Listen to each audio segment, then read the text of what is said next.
Bienvenidos a Periodismo Patriótico con Alejandro Krivitsky.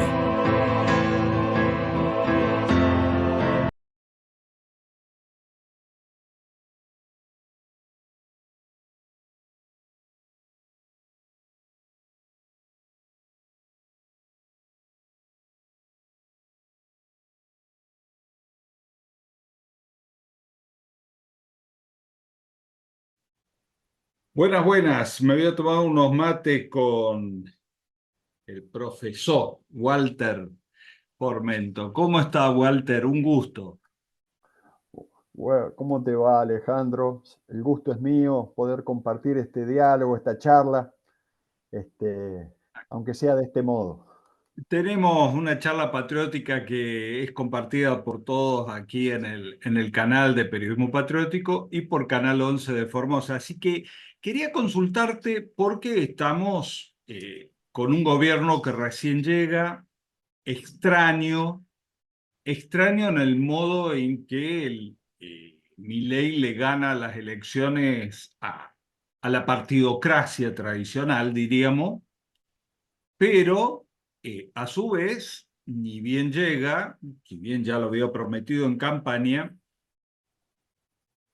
hace algunos anuncios que a mí por lo menos me preocupan y quería consultarte a vos como experto en geopolítica. Como por ejemplo el alineamiento irrestricto con Estados Unidos e Israel, y un viaje programado a Israel a mudar la embajada de Tel Aviv a Jerusalén, que sería como una declaración de guerra en Medio Oriente. Eso nos puede traer, entre tantas importaciones que se van a empezar a entrar en este país, a importar guerras nuevamente.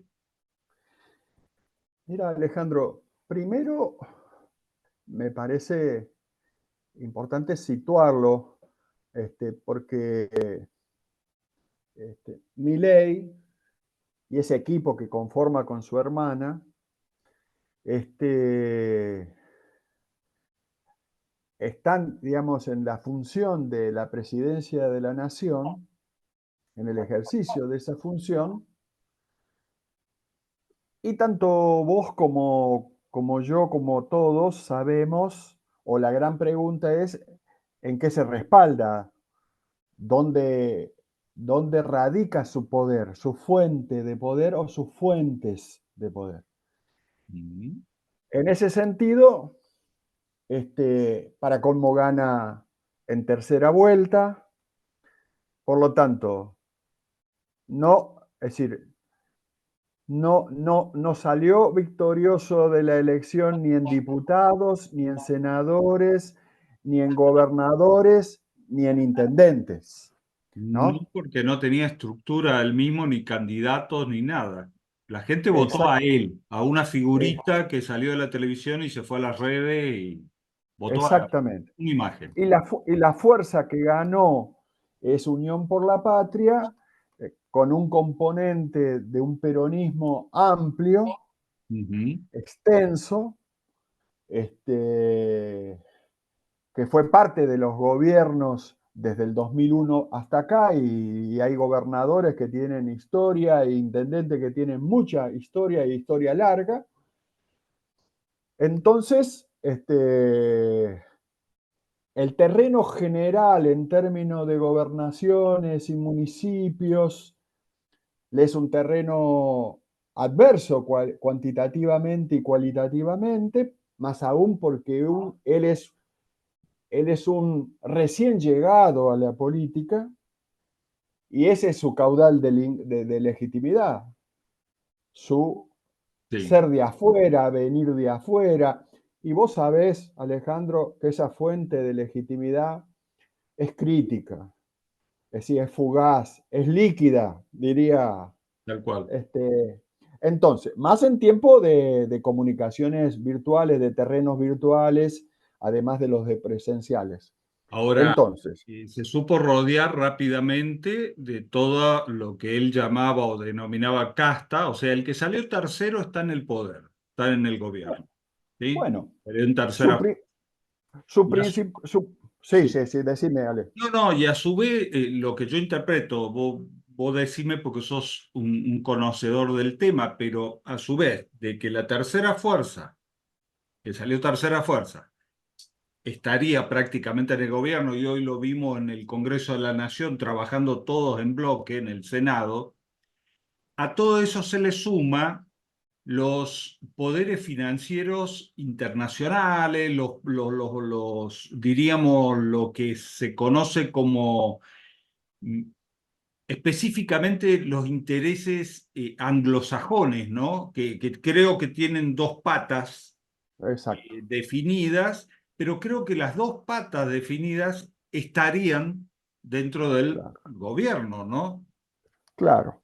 Por un lado, tenemos lo que decíamos antes, la composición, digamos, de gobernadores e intendentes que cualitativa y cuantitativamente no son una fuente de poder directa de él, porque preexistían a Ujú. él y casi él fue de alguna manera un actor importante en la elección presidencial. No lo fue en los dos momentos anteriores donde se decidieron gobernadores, intendentes, diputados y senadores. Tal cual. Luego, cuando él arma el esquema de gobierno, y ahora vamos a esquema de gobierno, es decir, en el Ejecutivo se muestra, por ejemplo, tiene dos lugares fuertes, el Ejecutivo, donde, por ejemplo, los sectores vinculados a Davos, a los grandes fondos financieros globales, es decir, fondos financieros de inversión global, Ujú. Davos, OTAN, tienen un lugar importante porque son los que controlan este Ministerio de Economía, Banco Central, por ahora fuerte influencia en relaciones exteriores, eh, con Caputo hoy siendo tal vez la figura más fuerte y más relevante y podríamos decir incluso opacando la figura de Milei, tanto de él como de su hermana, este, para, digamos, en este primer momento que tiene cierto grado de iniciativa. El otro actor importante es el que controla seguridad y defensa y energía. Sí. Bullrich, Ujú. su equipo, con el Comando Sur atrás, con Texas. Y que ya deben de estar preparando para ir a comprar la chatarra que quede de la guerra entre Israel y Palestina, ¿no? Claro, pero vos fíjate que en Israel y Palestina el Comando Sur no tiene, porque Netanyahu, que era una pieza allegada al digamos, a los sectores conservadores, Sí, hoy en el modo en que se fracturó el poder internacional financiero, sí, Netanyahu es una pieza dentro del juego, del gran juego de la OTAN. sí, Y en ese sentido, esa relación que tuvo el principio del conflicto en Gaza, sí. donde por un lado teníamos a Israel y Netanyahu y por otro lado lo teníamos a Hamas, bueno, este, Siria, Irán, este, toda el mundo árabe, Arabia Saudita, ha dejado en claro que ahí hay un juego en esa llamada crisis que lleva, la llamada crisis de Gaza, donde hay dos actores que son parte de un mismo programa y lo deja mal parado a Hezbollah, pero ninguna duda, cada vez más Siria, Irán, Arabia Saudita, Emiratos Árabes Unidos dejan a Israel y a Qatar en una posición muy expuesta. Ujú. Los sin nombrar a Libia y a Egipto, Sí. sin nombrar a Yemen, porque después está todo el pasaje por el Mar Rojo, Y eso te ¿no? iba a decir, Yemen está participando activamente en la guerra. Activamente, Y pero nuestros no visible. medios no nos están mostrando cómo están hundiendo barcos. barcos exacto, gigantescos. exacto. Allá, en la salida del Mar Así es. Rojo, y esos dos, y lo que se, y, digamos, y la otra salida por Irán, todo eso que da al Índico sigue en mano del esquema multipolar internacional Así es. y consolidándose. Por lo tanto, te En el marco, diría en el marco del BRICS. exactamente. Y Hay una nosotros, mientras emerge un mundo multipolar con el BRICS, con esta guerra incluso que nos está mostrando el poder del BRICS, ¿sí? exacto. Y lo Es, preocupante para Occidente, que creo que estas ya son las guerras finales, pero un Occidente que parece desesperado por recursos, porque si vemos lo de Gaza, los medios mucho no nos hablan, pero se descubrió una plataforma de gas impresionante frente a Gaza, ¿no? exacto, Yo he vivido, exacto. Walter, yo he vivido por donde el 7 de octubre, es más, pasaron por mi casa, la que era mi casa, el grupo Hamas. Yo vivía en Rafa, en Kerem Shalom, que es el cruce entre lo que es Gaza, Egipto e Israel. Ahí viví yo. Y yo te puedo decir que yo viví en los años 90, pero yo te puedo decir hoy que eso es imposible que haya pasado en el Israel moderno, que hayan entrado miles del Hamas a aniquilar a las comunidades israelitas. Es imposible, materialmente imposible en el siglo XXI con la tecnología israelí. Ahí algo pasó muy raro. Pero en paralelo a eso, que se investigará una vez que pase todo esto, calculo que habrá investigación sobre este asunto, se encuentra ese yacimiento de gas tan importante. Y estos muchachos no se mueven porque sí en el mundo, se mueven por intereses. Lo estamos viendo en Venezuela ahora, acá en nuestro continente, ¿no? Donde podemos No, tener o encaminarnos hacia una guerra que hay que ver dónde vamos, nos va a encontrar parado. Si del lado de nuestros hermanos latinoamericanos o ayudando al Comando Sur. claro. Bueno, yo dejaría lo del Esequibo, digamos, en otro aspecto, porque eso forma parte del esquema de la ExxonMobil y Mm, lo que nosotros tenemos disputando el gas que sí, está en el Mediterráneo que da sobre Palestina, lo que ahí tenemos es a la Chevron. Sí, porque sí, voy a decir, ¿cuál es la petrolera del gas natural de Enquisto? La que de alguna manera dinamitó el Nord Stream 1 y 2 para poder monopolizar el suministro de energía y subordinar a Alemania, Francia, Italia. La Alemania, Francia, Italia, que coordina la Unión Europea, que compra materias primas en Rusia y vende valor agregado alto y muy alto a China. Por lo tanto, cuando vos le pones sujeto económico a claro, la movida en Gaza, vos tenés la Chevron, claro. tenés los fondos financieros de inversión global con BlackRock a la cabeza. Entonces, eso es la Chevron, no es ExxonMobil. En el Esequibo nosotros tenemos a la ExxonMobil. Por lo tanto, Venezuela, Colombia, Brasil tienen el apoyo de Latinoamérica y el Caribe, de los BRICS, pero también de la Chevron en su lucha frontal con la ExxonMobil. Qué increíble. En la fractura, la guerra civil al interior, la que hablamos muchísimo con vos, muchas Sí, veces, sí, sí, que además se ha profundizado tan lejos, tal cual. porque, por ejemplo, ¿no? Y si uno, podríamos ir para allá, pero podemos volver a Argentina y decir, bueno, y en términos de gobierno de Milei, bueno, acá, por ahora, lo saliente es que Ministerio de Economía y Banco Central, es decir, moneda, está en manos de Davos, es decir, de BlackRock.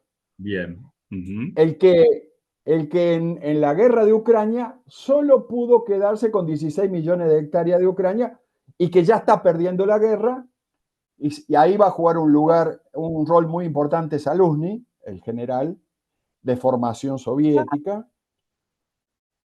Incluso Polonia, que nadie podría haber llegado a pensar que eso se iba a correr de la OTAN, se corrió, está corrido. Entonces, lo que nosotros tenemos acá en el Esequibo es muy gráfico para después venir a Argentina. ¿Por qué? A ver. Porque ninguna duda, Sí. la ExxonMobil necesita ese yacimiento, si bien tiene petróleo y gas fósil, digamos, tiene la gran reserva, y la ExxonMobil ya está en el Esequibo, la ExxonMobil y el Comando Sur. Sí. Entonces, ahí a mí lo que me parece, digamos, muy fuerte desde el lado del proyecto CELAC en los BRICS, es el tándem que hace Petro con Maduro, es decir, Colombia con Venezuela. Yo creo que la zona de Petro, que es Bogotá para acá, eso está claro. Cuando vamos a Medellín, eso sigue siendo tierra del Comando Sur, es decir, sigue siendo tierra de las estructuras irregulares que el Comando Sur construye alrededor de las 5 bases que tienen en Colombia. Eso te iba a decir, las bases están. Están. Y me parece lo más importante hasta ahora en esa región es la movida que hace Lula de trasladar la estructura técnico-militar y político-militar a la zona limítrofe Venezuela-Esequibo, sabiendo que Lula va a jugar en el esquema BRICS. Y sabiendo que adentro de Venezuela vos tenés estructuras de Rusia, de China y de Irán consolidadas. Sí. ¿No es cierto? Sí.